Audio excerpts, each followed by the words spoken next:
November 15, 1944. The first snow of the season fell across the Kansas prairie as a military transport truck rumbled through the gates of Camp Concordia. Inside the covered bed, 23 German women sat in rigid silence, their hands gripping the wooden benches beneath them as the vehicle lurched over frozen ruts in the unpaved road. They wore remnants of their gray auxiliary uniforms, now stained and worn, from weeks of travel across the Atlantic and through American military processing centers. These were not the hardened soldiers that most Americans imagined when they thought of Nazi Germany. They were young women, ranging in age from 19 to 34, who had served the Reich as radio operators, nurses, translators, and administrative clerks.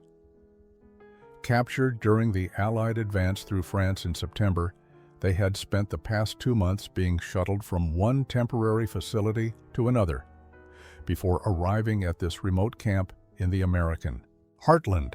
Greta Hoffmann pressed her face against the gap in the canvas covering, watching the flat landscape roll past. At 22 years old, she had never imagined she would see America, certainly not as a prisoner. She had joined the Women's Auxiliary Corps in 1943, believing the propaganda that told her she was protecting her homeland from barbarian invaders.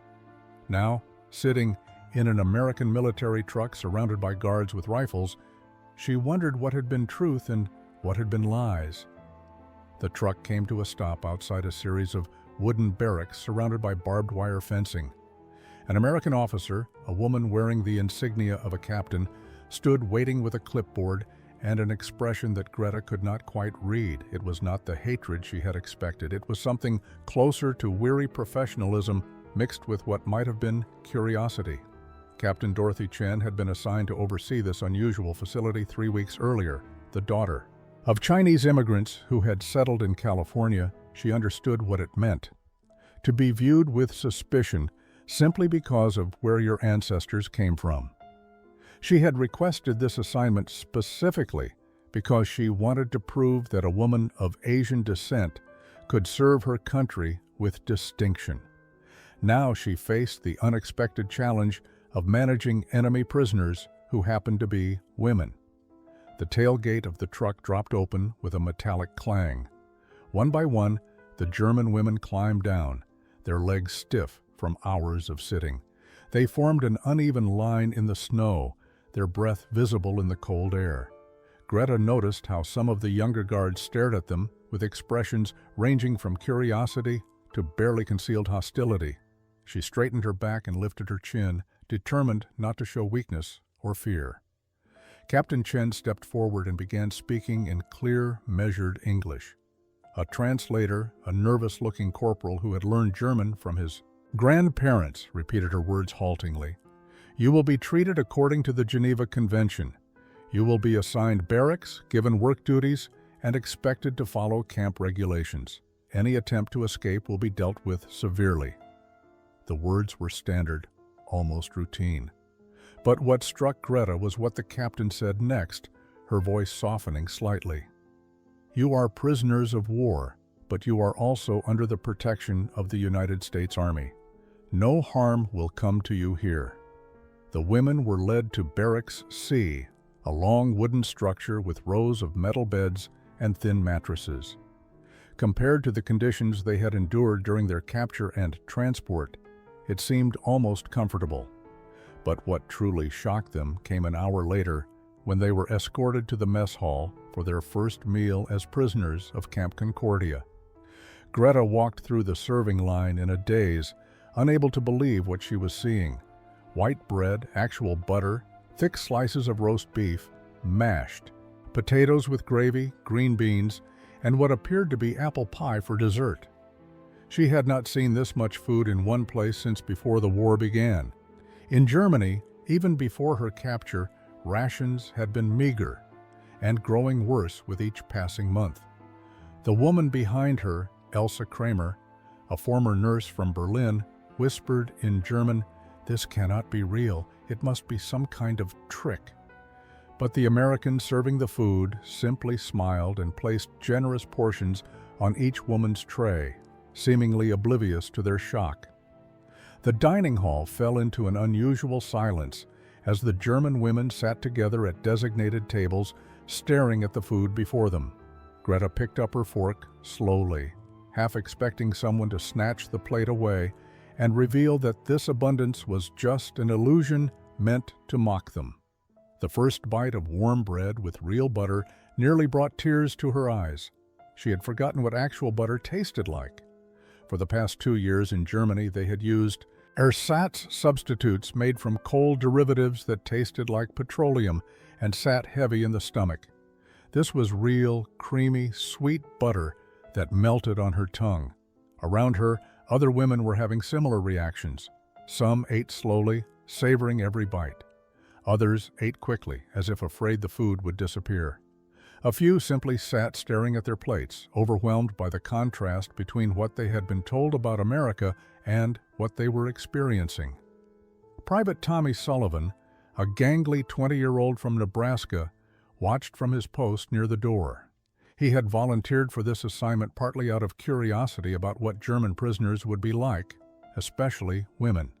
He had expected them to be arrogant, defiant, perhaps even dangerous. Instead, they looked lost and frightened, like refugees rather than enemy soldiers. His grandmother had immigrated from Germany in 1910. She still spoke with an accent and made sauerbraten on Sundays. These women reminded him uncomfortably of his own relatives, and that realization made him uneasy. Captain Chen observed the scene from the officer's table, making notes in a small journal she carried.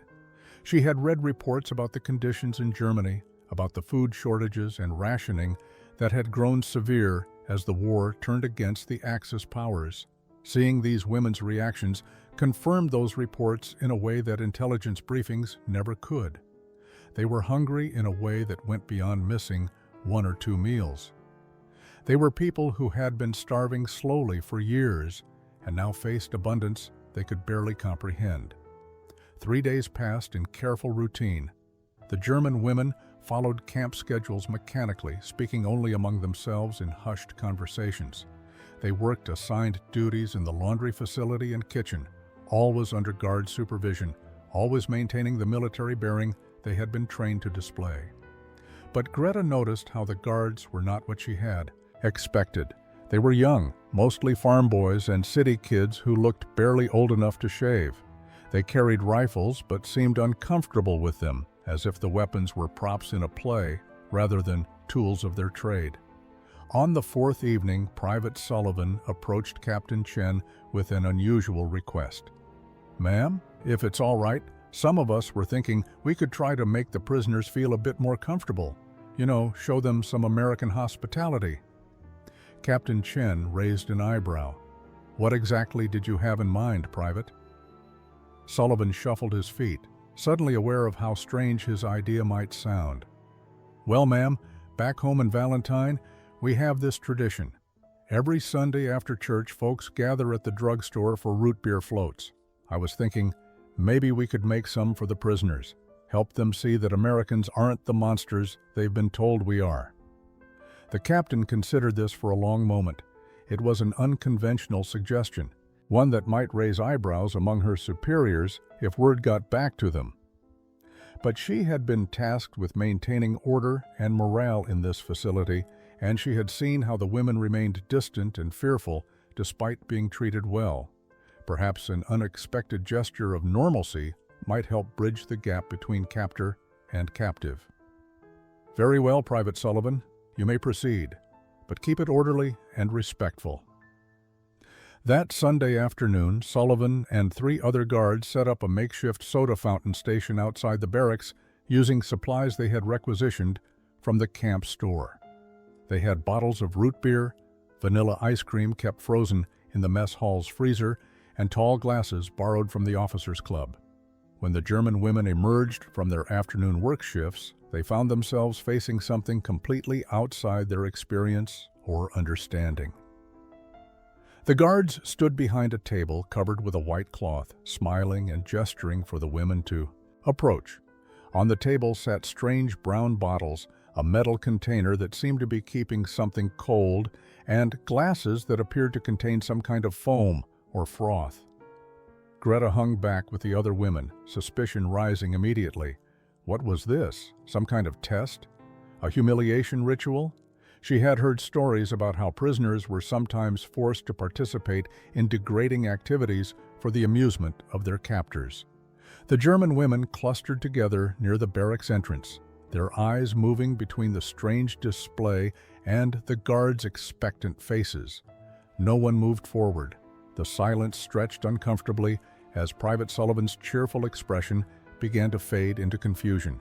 He had expected curiosity, perhaps hesitation, but not this wall of stony resistance.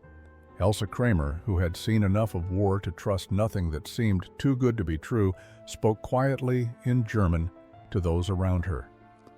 It could be poison, or some kind of drug to make us compliant. Why else would they offer us something when we are prisoners? Another woman, Margaret Fisher, a former schoolteacher from Munich, nodded in agreement.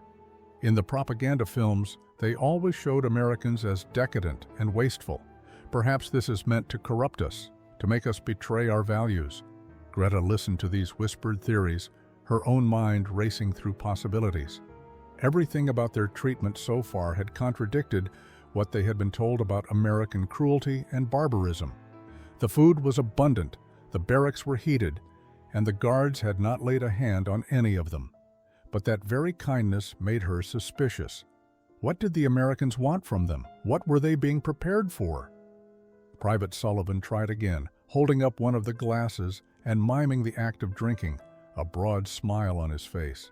"It's just root beer and ice cream," he called out, his voice friendly and encouraging. "A root beer float. It's delicious, I promise." But his words, even when translated by the nervous corporal, only seemed to deepen the women's suspicion. Several of them took steps backward, as if the strange concoction might be dangerous even from a distance. The other guards exchanged uncertain glances. This was not going as planned. Captain Chen, who had been watching from a distance, stepped forward. She understood the dynamic at play here better than the enthusiastic young private. These women had been indoctrinated to believe that Americans were their enemies, that any kindness was a trick or a trap. Trust would not come from a single gesture, no matter how well-intentioned. She spoke directly to the translator. "Tell them that no one is required to try this. It is completely voluntary. Tell them that this is simply something Americans enjoy, and we thought they might enjoy it too. Nothing more." The translator conveyed her words, and Greta saw a slight shift in the women's postures. The fact that they were being given a choice, that there was no compulsion or command, made the offer feel less threatening. Still, no one moved forward.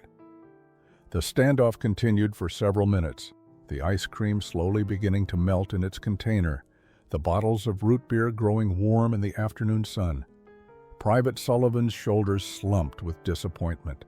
He had genuinely wanted to share something good with these women, to show them a small piece of the America he loved. Instead, they looked at him like he was offering them poison. Greta watched the dejected expression on Private Sullivan's face and felt something unexpected stir within her. He looked genuinely hurt by their rejection, not angry or offended, but sad in the way a child might be sad when a gift is refused. This was not the behavior of a cruel captor. This was something else entirely, something that did not fit the narrative she had been taught about American soldiers. She found herself stepping forward before her mind could catch up with her body. The other women gasped audibly, and Elsa grabbed her arm. "Greta, no, you don't know what it is." But Greta gently pulled free, her eyes fixed on the strange brown liquid and white foam in the glass Private Sullivan held out to her.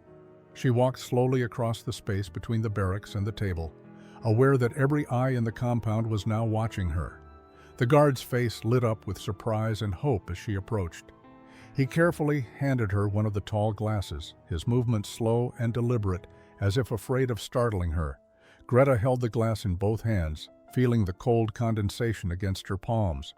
The liquid inside was dark brown, almost black, with a thick layer of white cream floating on top. It smelled sweet and strange, unlike anything she had encountered before. There was a sharp medicinal quality to the scent mixed with vanilla, and something she could not identify.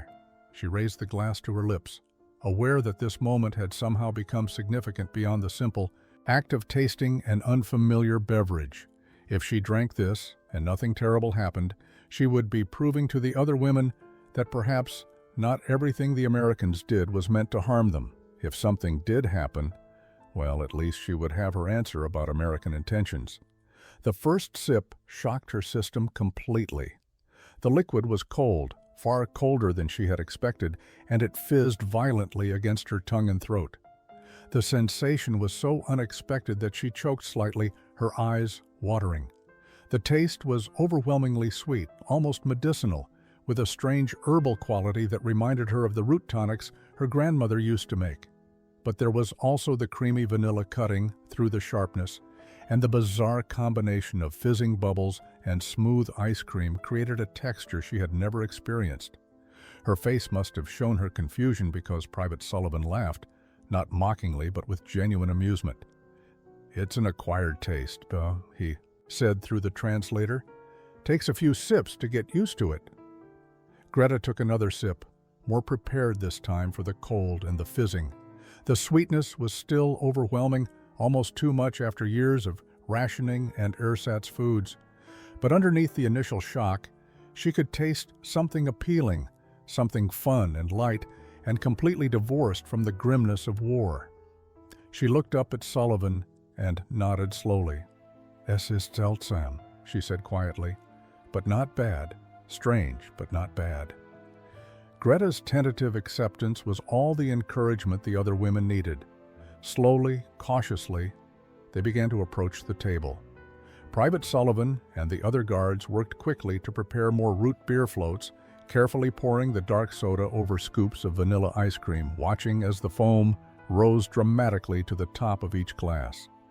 The women's reactions varied wildly and became a source of unexpected entertainment for everyone present.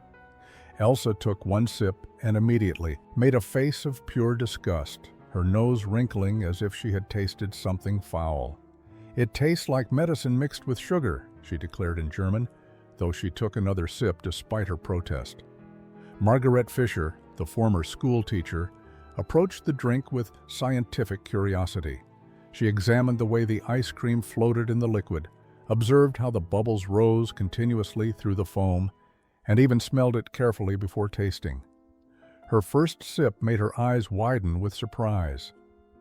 "The carbonation is quite intense," she said in careful English, one of the few women who had studied the language before the war. "I have never experienced such a sensation." A younger woman named Heidi Schmidt took such a large gulp that the carbonation went up her nose, causing her to sneeze violently and spray root beer across the front of her uniform.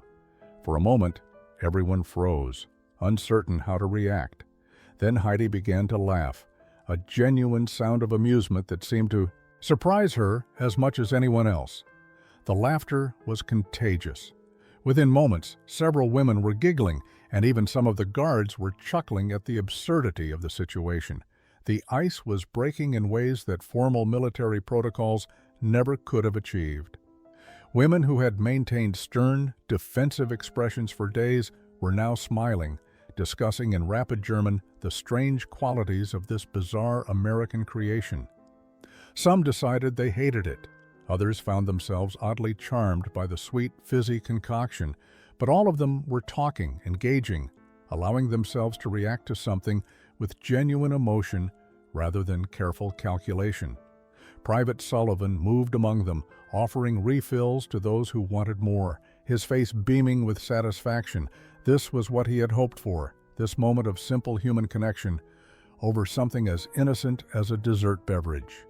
Captain Chen watched from her position near the administration building, making notes in her journal. She observed how the women's body language had changed completely.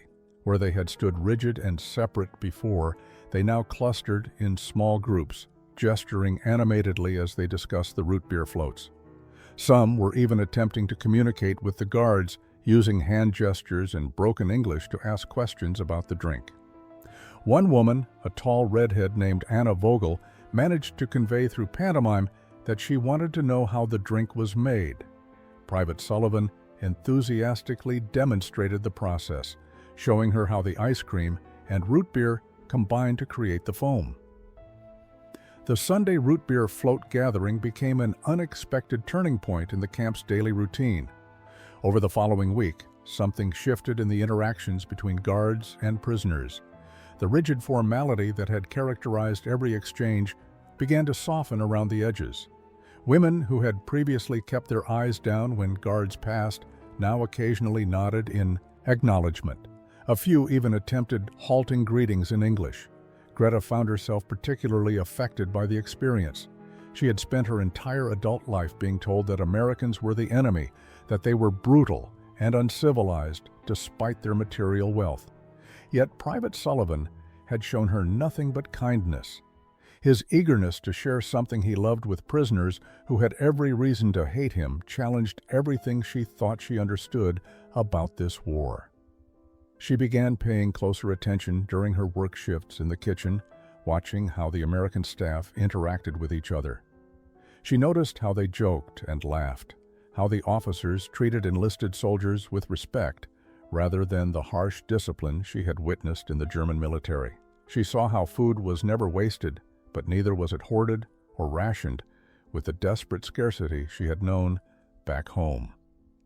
One afternoon, while peeling potatoes alongside two other prisoners, Greta gathered her courage and spoke to the American corporal supervising their work.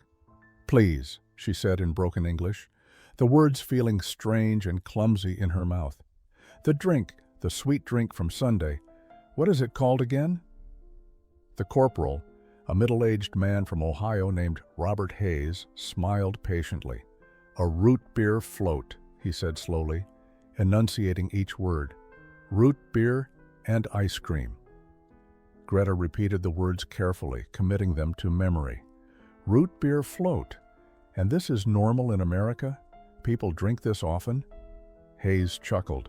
"Sure, especially in summer. Kids love them. You can get them at drugstores, diners, anywhere that has a soda fountain."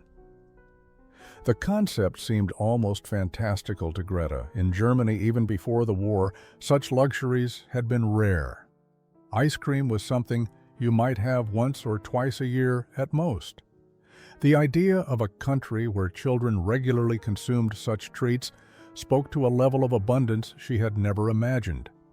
Other women began asking their own questions. Margaret wanted to know about American schools. Elsa asked about medical practices. Heidi, who had been a secretary before joining the Auxiliary Corps, inquired about American cities and whether they were really as large as the propaganda films had shown. The guards, initially surprised by this sudden interest, found themselves becoming informal ambassadors for their country. They showed the women photographs from home, described their families and communities, and tried to paint pictures of an America that bore little resemblance to the enemy nation of Nazi propaganda. Private Sullivan brought in a magazine from home showing a typical American drugstore with its soda fountain. The women clustered around it, marveling at the images of abundance and normalcy. The following Sunday arrived with an unexpected sense of anticipation among the German prisoners. Several women had asked throughout the week when they might have root beer floats again, their curiosity overcoming their initial suspicion. Private Sullivan had convinced Captain Chen to make it a weekly tradition, arguing that it provided valuable opportunities for building trust and cooperation. This week, however, Sullivan had something special planned. He arrived at the camp carrying a wooden hand-crank ice cream maker that had belonged to his grandmother. The contraption looked like a wooden bucket with metal components inside and a handle on the side. The women gathered around it with fascination as Sullivan set it up on the table. Through the translator, he explained how the machine worked. "This is how we make ice cream from scratch. You put cream, sugar, and vanilla in this metal container. Then you surround it with ice and salt in the outer bucket. The salt makes the ice colder than normal freezing temperature. Then you crank this handle for about 20 minutes and the cream freezes into ice cream. The explanation was met with skeptical looks. How could salt make ice colder? And how could simply stirring cream turn it into the frozen dessert they had tasted? Margaret, ever the teacher, was particularly intrigued by the scientific principles involved. Sullivan demonstrated pouring cream, sugar, and vanilla extract into the metal canister while explaining each step. Then he packed ice and rock salt around it and began to crank the handle. "Anyone want to try?" he asked, looking around at the assembled women. Greta stepped forward again as she had the previous week. She was becoming known among the prisoners as the brave one, the one willing to bridge the gap between their world and this strange American reality. Sullivan showed her how to grip the handle and turn it steadily. The resistance surprised her. It required real effort to keep the crank moving smoothly. After a few minutes, her arm began to ache, and Elsa stepped forward to take over, then Anna, then Heidi. The task became communal, with women taking turns at the crank, while others watched and chatted. The guards joined in as well, and soon the activity had dissolved the usual boundaries between captors and prisoners. They were simply people working together to create something sweet. Sullivan explained that his grandmother had brought this ice cream maker from Germany when she immigrated in 1910. She was from Bavaria, he said, left because times were hard, and she wanted a better life. She used to make ice cream every 4th of July. The irony was not lost on anyone. Here was a machine brought from Germany being used by German prisoners in an American camp to make an American treat.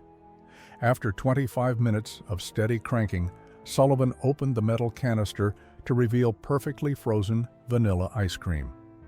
The women gasped at the transformation. Cream had become ice cream right before their eyes through nothing more than salt, ice, and persistent effort. Sullivan scooped the fresh ice cream into glasses, poured root beer over it, and handed out the floats. The taste was different from the previous week, somehow richer and more satisfying.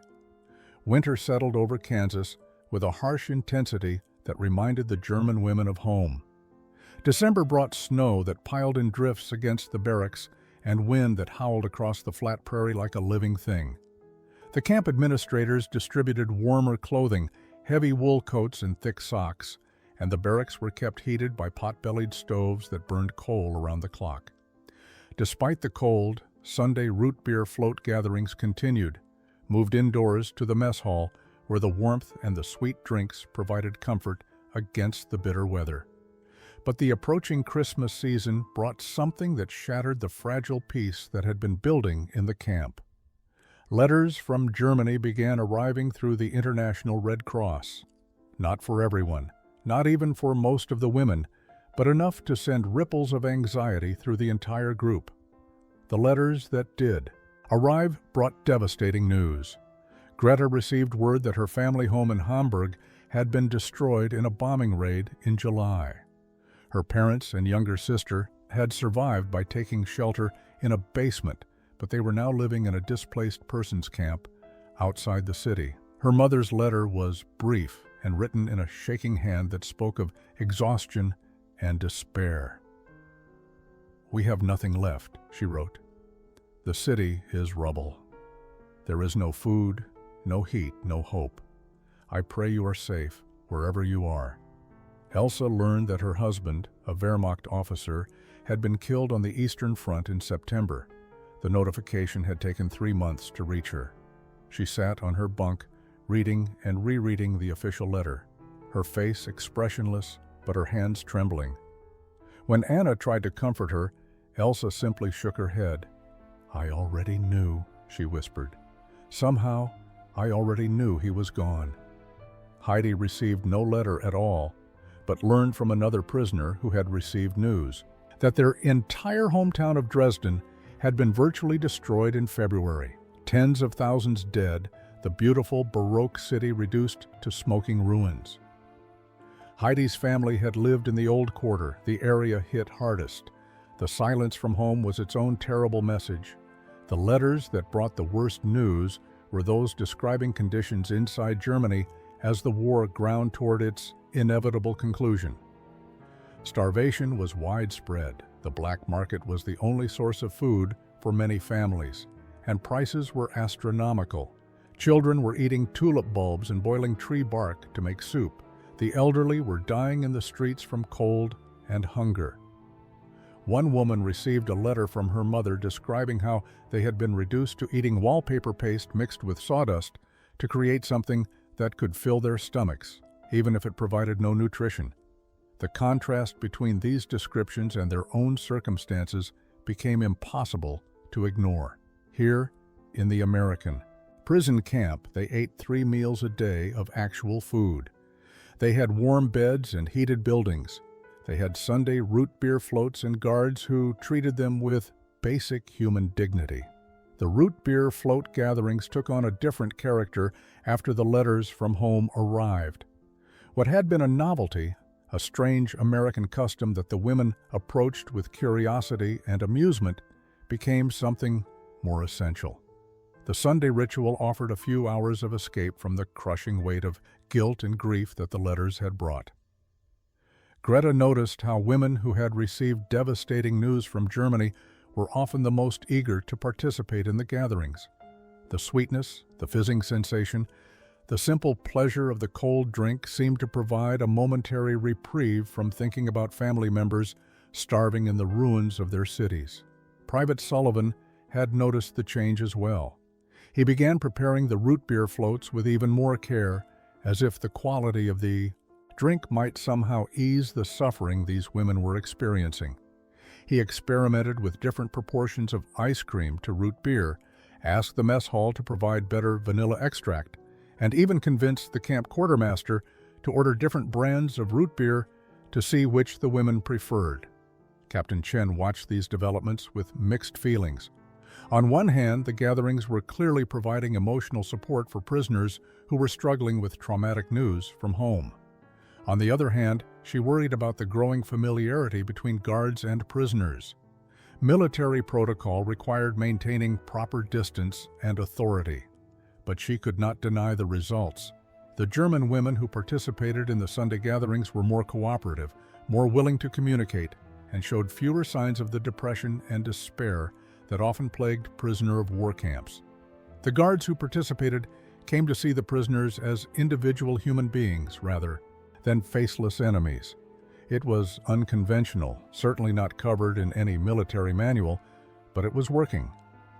One Sunday in mid-December, Marguerite approached Private Sullivan with a carefully prepared question in English. She had been practicing the words all week with help from the translator. "Private Sullivan, would it be permitted for us to make something for you? For the guards? A small thank you for the root beer floats and for your kindness." Sullivan was taken aback by the request. He glanced at Captain Chen, who had overheard the conversation. After a moment's consideration, the captain nodded. "What did you have in mind?" Chen asked. Margaret explained that several of the women knew how to make traditional German Christmas cookies. They had noticed that the mess hall had flour, sugar, butter, and spices. If they were allowed access to the kitchen during their off-duty hours, they could prepare Lebkuchen and Pfeffernusse to share with the camp staff. It would be a way of acknowledging the unexpected generosity they had received. Captain Chen approved the request with the stipulation that an American staff member must supervise the kitchen work. The following Tuesday evening, 6 German women entered the camp kitchen, accompanied by Corporal Hayes. January 1945 brought news that would change everything. American newspapers began publishing accounts from the Eastern Front, where Soviet forces advancing through Poland had discovered something that defied comprehension. At a place called Majdanek, they found a vast complex of barracks and gas chambers, crematoria, and mass graves. The reports described systematic murder on an industrial scale, a facility designed specifically for killing human beings as efficiently as possible. Captain Chen hesitated before making the newspapers available to the German prisoners. She understood that information like this could shatter whatever fragile peace had been established in the camp. But she also believed that these women had a right to know what had been done in their country's name. The newspapers were placed in the small library that had been set up for the prisoners. Greta was the first to find them. She had been looking for English language materials to help improve her reading skills when she saw the headline. The words were difficult to parse at first, both because of her limited English and because her mind refused to accept what they described.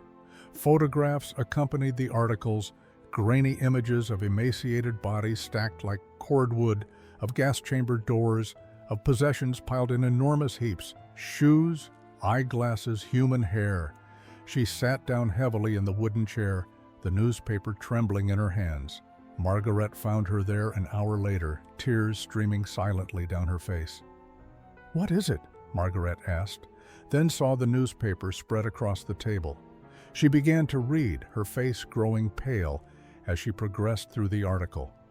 Other women drifted in, drawn by some unspoken sense that something significant was happening. They gathered around the table, reading over each other's shoulders, their faces reflecting the same progression of disbelief, horror, and dawning comprehension. Elsa, who had lost her husband on the Eastern Front, read the accounts with a growing sense of nausea. He had died fighting for this? For a regime that built factories of death? The translator arrived to find the room filled with German women in various states of shock and distress. Some were crying openly. Others sat in stunned silence. A few were arguing in rapid German, their voices rising in heated debate about whether the reports could possibly be true or if this was Allied propaganda designed to demoralize them. But the photographs were difficult to dismiss as fabrications. The evidence was too detailed, too specific, too horrifying to be invented. Over the following days, more reports arrived. Names that would become synonymous with evil began appearing in American newspapers. Auschwitz, Treblinka, Sobibor. The scale of the atrocities grew clearer with each new revelation. Millions murdered, not as casualties of war, but as the deliberate goal of a systematic program of genocide. The Sunday root beer float gathering that week was the first one that some women chose not to attend. Heidi sat on her bunk, unable to reconcile the sweet American tradition with the knowledge of what her country had done. How could she enjoy something so innocent when such evil had been carried out in Germany's name? But Greta went, and so did Margaret and Anna. They went because the alternative was to sit alone with thoughts too terrible to bear. They went because Private Sullivan's simple kindness felt like the only good thing in a world that had revealed itself to be far darker than they had imagined. Private Sullivan noticed immediately that something had changed. The women who came to the Sunday gathering moved mechanically, their faces hollow with shock. The usual chatter and laughter were absent. They accepted the root beer floats with quiet nods, but seemed to taste nothing, drinking automatically as if fulfilling an obligation rather than enjoying a treat. He pulled Captain Chen aside. "Ma'am, what happened? They look like they've seen ghosts." Chen explained about the newspapers, about the concentration camp revelations, about how the women were grappling with the realization of what their country had become. Sullivan felt his own stomach turn. He had read the same reports, had felt the same horror that all Americans felt when confronted with the evidence of Nazi atrocities. But watching these women struggle with the knowledge created a complicated mix of emotions. Part of him wanted to hate them, to hold them accountable for what Germany had done.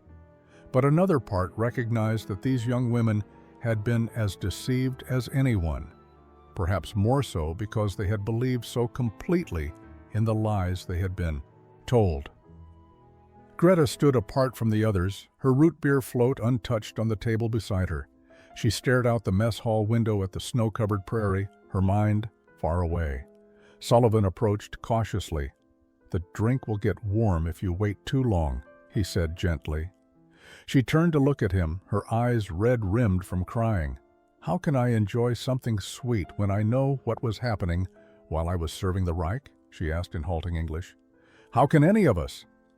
Sullivan had no easy answer. He thought about his grandmother, who had left Germany decades ago, who had told him stories about the beautiful country of her childhood. That Germany seemed like a different world from the one being described in the newspapers. "Maybe," he said slowly, "that's exactly why you should enjoy it. Because the world needs people who can still find sweetness even when they've learned how bitter things can be. Because choosing to be human, to accept kindness, is how you fight against what that evil represented." Greta considered his words, then picked up her root beer float. She took a small sip, and this time she actually tasted it. The familiar fizzing sensation, the cold sweetness, the vanilla cream. It was still good, even though everything else felt broken. Over the following weeks, the Sunday gatherings became therapy sessions of a sort. The women who attended began talking more openly about their feelings of guilt, shame, and betrayal. The guards listened, often not understanding the German words, but comprehending the emotion behind them.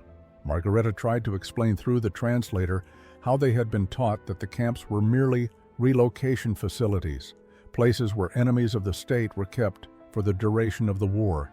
"We did not know," she said, her voice breaking. "We did not know it was murder. We did not know it was genocide." Whether their ignorance absolved them of guilt was a question without easy answers, but Captain Chen observed that the act of confronting the truth, painful as it was, seemed to be changing these women in fundamental ways. Spring arrived late in Kansas that year. March brought more snow instead of the hoped-for thaw, and the women huddled in their heated barracks, waiting for winter to release its grip. But the weather was not the only reason for the camp's somber mood. News from Europe made it clear that the war was entering its final phase. Allied forces had crossed the Rhine River and were advancing deep into German territory. Soviet troops were closing in on Berlin from the east. The Third Reich was collapsing, and with that collapse came the inevitable question of what would happen to German prisoners of war held in America. On April 15, 1945, Captain Chen received official orders from the War Department regarding repatriation procedures. She read the documents twice, making careful notes about the timeline and requirements. Then, she called for a general assembly of all prisoners to be held the following morning. The women gathered in the mess hall with a mixture of hope and dread. Some desperately wanted to return home to search for surviving family members. Others had received such devastating news from Germany that the prospect of return filled them with despair. What was there to go back to?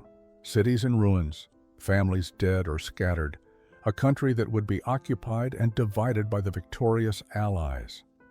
Captain Chen stood before them, the official documents in her hands. She had grown to genuinely care for these women over the past 5 months. She had watched them transform from defiant prisoners into people genuinely grappling with difficult moral questions. What she had to tell them felt both like liberation and like a sentence. "Ladies," she began, her voice steady but not unkind, "I have received orders regarding your status and eventual repatriation. As you know, Germany is on the verge of defeat. When hostilities officially end, procedures will begin to return all prisoners of war to their home countries. For you, this means transportation back to Germany, most likely through displaced persons camps in the Allied occupation zones." She paused, watching the reactions ripple through the assembled women. Some faces showed relief, others crumbled into tears. A few remained expressionless, as if they had known this moment was coming and had already made peace with it. "The timeline is not yet final," Chen continued. "It will likely be several weeks, possibly months, before transportation can be arranged. Germany's infrastructure has been severely damaged, and the Allied authorities are still establishing systems for processing the millions of displaced persons across Europe. You will be given priority as prisoners of war, but the process will take time." Greta listened to the translation, her mind spinning with questions. Where in Germany would they be sent? How would they find their families? What kind of country? Would Germany be after such complete defeat? Elsa raised her hand tentatively. Captain Chen nodded for her to speak. Through the translator, Elsa asked the question many were thinking. "Captain, what if we have nowhere to return to? What if our families are all dead and our cities are destroyed? What happens to us then?" Chen had anticipated this question. The official documents addressed it, though not in ways that offered much comfort. The Allied occupation authorities will establish systems for registering displaced persons and helping you locate surviving family members. The days following the repatriation announcement were marked by intense private conversations among the German women. They gathered in small groups during free time, debating in hushed German about what their futures might hold. Greta found herself unable to sleep, lying awake in her bunk and staring at the dark ceiling while her mind wrestled with an impossible decision that was forming slowly in her. Consciousness. The Germany she had left no longer existed. Her family home was rubble. Her parents were living in a displaced persons camp, struggling to survive on minimal rations provided by occupying forces. What could she offer them if she returned? She would be just another mouth to feed, another person competing for scarce resources in a devastated country. But more than the practical considerations, something deeper troubled her. She was not the same person who had left Germany. The past 5 months in American captivity had changed her understanding of the world, of morality, of what it meant to be human. She had discovered capabilities in herself that the rigid German military structure had never allowed her to develop. Her English had become fluent. She had learned American cooking techniques, helped in the camp administration, and even taught German to guards who wanted to learn. She had become someone new, and the thought of returning to Germany felt like stepping backward into a version of herself that no longer fit. On a Tuesday evening in late April, Greta sought out Margaret and Anna. The three women had become close friends during their imprisonment, bonded by their shared willingness to engage with their American captors rather than maintain hostile distance. They sat together in the library, the room empty except for them. "I have been thinking something that I am afraid to say aloud," Greta began in German, "but I must tell someone or I will go mad with keeping it inside." Margaret leaned forward, her expression concerned. "What is it?" Greta took a deep breath. "I do not want to return to Germany. Not now, maybe not ever." The words hung in the air like a confession of treason. Anna's eyes widened, but she did not look shocked. Instead, she nodded slowly. "I have been thinking the same thing," she admitted, "but I thought I was the only one, that such thoughts made me a coward or a traitor." Margaret was quiet for a long moment, then spoke, carefully. "If we are traitors, then perhaps we are traitors to something that deserved to be betrayed. The Germany we served was built on lies and murder. Why should we feel obligated to return to its corpse?" Over the following week, word spread quietly among certain prisoners that some women were considering the unthinkable option of requesting to remain in America rather than accept repatriation. The group grew slowly as women who shared similar feelings found the courage to admit them. Not everyone was sympathetic. Some prisoners viewed the idea as a betrayal of everything they had believed in, a surrender not just of the war, but of their very identity as Germans. Heated arguments broke out in the barracks. One woman accused Greta of being seduced by American propaganda and material comfort. "You would abandon your family and your country for root beer floats and warm beds," she demanded angrily. Greta met her eyes steadily. "I would choose to build a life somewhere that I am not haunted by what my country did." On May 7, 1945, Germany officially surrendered to the Allied forces. The war in Europe was over. In Camp Concordia, the news was met with complicated emotions. Relief that the killing had finally stopped, mixed with grief for all that had been lost and uncertainty about what would come next. Captain Chen gave the German women the day off from work duties, allowing them time to process the magnitude of the moment. That evening, 14 women approached Captain Chen's office together. Greta served as their spokesperson, her English now confident enough to express complex ideas. "Captain, we have a request that we know is unusual. Perhaps it has never been made before by prisoners of war." Chen invited them in, though her small office could barely accommodate so many people. Most stood crowded in the doorway, while Greta, Margarete, and Anna stood before the captain's desk. "We would like to request permission to remain in the United States rather than accept repatriation to Germany," Greta said, her voice steady despite her nervousness. "We understand this is not normal procedure. We understand we may be denied, but we must ask." Captain Chen had suspected this might be coming. She had watched these particular women transform over the months, had seen how they engaged with American culture and values in ways that went beyond mere survival. Still, the formal request presented unprecedented challenges. "I need to be clear about what you're asking," Chen said carefully. "You would be requesting to stay in a country that was at war with your homeland. You would be asking Americans who lost sons and brothers fighting against Germany to welcome you into their communities. You understand how difficult that would be?" Greta nodded. "We understand, Captain, but we have nowhere else to go. Germany is not our home anymore. The Germany we believed in never truly existed. It was a lie built on hatred and murder. We cannot return to that lie." Chen promised to forward their request to higher authorities, but she warned them that the process would be complex and the outcome uncertain. Meanwhile, word of the request leaked beyond the camp. The local newspaper in Concordia ran a story about German women prisoners who wanted to stay in America rather than return home. The reaction from the surrounding community was swift and divided. Some residents were outraged. Letters to the editor demanded that enemy prisoners be sent home immediately, that allowing them to stay would be an insult to American soldiers who had died fighting Germany. One letter writer argued that these women had served the Nazi regime and should face the consequences of that choice in their own country. But other voices spoke in support. The Lutheran Church in Concordia, many of whose members had German ancestry, organized a meeting to discuss the situation. The War Department's response took 6 weeks to arrive.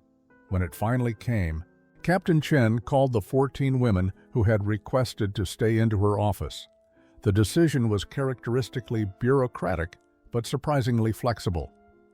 The women could not remain as prisoners of war, but they could apply for displaced person status and eventual immigration if they could secure American sponsors willing to vouch for them and provide housing and employment assistance. It was not a guarantee, but it was a possibility, which was more than they had dared hope for. The challenge of finding sponsors proved less difficult than anticipated. Private Sullivan's family in Nebraska immediately offered to sponsor Greta. His parents, who had read their son's letters describing the Sunday root beer float tradition, felt moved by the story of these women seeking redemption. Corporal Hayes arranged for Anna to be sponsored by the hospital in Concordia, where he had connections. The Lutheran Church found families willing to sponsor 3 more women, but not all 14 would be able to stay. 5 women, unable to secure sponsors or unwilling to face the uncertainty, chose to return to Germany. They announced their decision with dignity, explaining that despite everything, Germany was still their homeland, and they felt obligated to help rebuild it. The final repatriation day was set for July 8, 1945. Unlike the typical processing of prisoners being returned to defeated nations, the atmosphere at Camp Concordia resembled a family farewell gathering. The women who were leaving and those who were staying had been through too much together to part as mere acquaintances. They had shared the journey from defiant prisoners to people questioning everything they had believed, from enemies of America to friends of Americans. Private Sullivan organized one final root beer float gathering. He used the last of the camp's ice cream supplies to make floats for everyone, prisoners and guards alike. The women gathered in the mess hall, the same room where they had first tasted the strange, fizzy drink 8 months earlier. The contrast between then and now was striking. Then they had been suspicious, frightened, and isolated. Now they sat together with the guards, sharing stories and memories, laughing and crying in equal measure. Elsa, who had chosen to return to Germany, stood to speak. Through the translator, she addressed the assembled group. "When we arrived here, I believed Americans were my enemies. I believe this with all my heart. Now I know that the only real enemy was the ignorance and hatred we had been taught. You showed us kindness when you could have shown cruelty. You gave us root beer floats when you could have given us nothing." The 9 women who remained in America faced the daunting task of building completely new lives. Greta traveled to Nebraska with Private Sullivan's family in August 1945. The small farming town of Valentine was unlike anything she had experienced. The endless sky, the rolling prairie, the friendly neighbors who brought casseroles and pies to welcome her. Sullivan's mother, Martha, treated Greta like a daughter, patiently teaching her American customs and cooking techniques. His father, John, helped her find work as a translator at the county courthouse, assisting with German documents and immigrant processing. The work was meaningful, using her language skills to help other displaced persons navigate their new lives in America. Anna began her nursing training in Concordia, living with a local family and working part-time at the hospital. Her past as a German prisoner was known, but gradually became less important than her present contributions. She had a gift for patient care, a gentle competence that made people trust her. Within 2 years, she completed her certification and became a full-time nurse. Dr. Robert Hayes, who had supervised her work in the camp, became her mentor and closest friend. The other women found their own paths. Margaret became a teacher, her education and love of learning making her valuable in rural schools, desperate for qualified instructors. Heidi married an American soldier she had met during her imprisonment, creating a family that embodied reconciliation between former enemies. The transition was not always easy. There were moments of prejudice and suspicion. Some people refused to accept that former enemy nationals could become loyal Americans. Others questioned whether women who had served Nazi Germany deserved second chances when so many Americans had sacrificed so much. But the women persevered, proving through their actions and their commitment that transformation was genuine. They learned American holidays and traditions. They became citizens, swearing allegiance to their adopted country with tears streaming down their faces. They built lives of quiet contribution, always carrying the weight of their past, but refusing to be defined only by it. Each 4th of July, they gathered together to celebrate their adopted homeland, always serving root beer floats in remembrance of where their journey began. Greta maintained correspondence with those who had returned to Germany. The letters painted pictures of a country struggling to rebuild from complete devastation. Her parents eventually found housing in Hamburg and wrote about the massive reconstruction efforts. The friends who had returned spoke of the challenges of living in occupied Germany, of food shortages that made wartime rationing seem generous, of the psychological burden of being citizens of a nation that had committed such atrocities. But they also wrote about hope, about small signs of recovery, about determination to build a better Germany. The women who stayed and those who returned maintained their connection across the Atlantic. They had shared an experience that bonded them forever, regardless of which country they now called home. 25 years later, in 1970, Greta Sullivan stood in the dining room of her Nebraska home, preparing root beer floats for her 3 children and their neighborhood friends. Her daughter, Catherine, now 16, had never known her mother as anything but American, though she had grown up hearing stories about the war and the camp and the strange moment when everything changed. Greta's son, James, named after Private Tommy Sullivan, who had become her brother-in-law, was teaching his younger sister how to pour the root beer slowly so the foam wouldn't overflow. Watching them, Greta felt the familiar bittersweet ache of memory and gratitude intertwined. Her youngest, Sarah, had heard the stories so many times she could recite them herself, often telling friends about her mother's remarkable journey from prisoner to American. She thought about that first taste of root beer float in November 1944, how the strange sweetness had shocked her system and opened a door she hadn't known existed. That simple drink had become a symbol of everything that followed: the unexpected kindness, the moral reckoning, the choice to become someone new. She had returned to Germany once in 1962 to visit her aging parents and see the rebuilt Hamburg. The city had risen from its ruins, modern and prosperous, barely resembling the place she remembered. Her parents had understood why she stayed in America, though the pain of separation never fully healed. They had eventually forgiven her choice, recognizing that she had found peace and purpose in her new homeland. Anna had also built a remarkable life. She became head nurse at Concordia Regional Hospital, known throughout Kansas for her expertise and compassion. She never married, dedicating herself instead to caring for others as a way of honoring the second chance she had been given. She and Greta remained close friends, visiting each other regularly and sometimes laughing about how terrified they had been of that first root beer float. The legacy of those Sunday gatherings extended beyond the individual women who participated. The story became known in military circles as an example of how treating prisoners with dignity could transform enemies into allies. Military historians studied Captain Chen's approach, recognizing it as pioneering work in rehabilitation and reconciliation. Captain Dorothy Chen retired as a colonel, her innovative approach to prisoner management studied in military academies. Private Tommy Sullivan became a teacher, often telling his students about the German women who taught him that enemies were just people who hadn't yet had the chance to become friends. The root beer floats continued as a family tradition in all the homes these women built. When grandchildren asked why root beer floats were so special, they heard stories about war and kindness, about choosing to change, and about the sweetness that can emerge from the bitterest circumstances. The simple drink became a reminder that transformation is possible, that forgiveness can be earned through action, and that hope can flourish even in the darkest times of human history.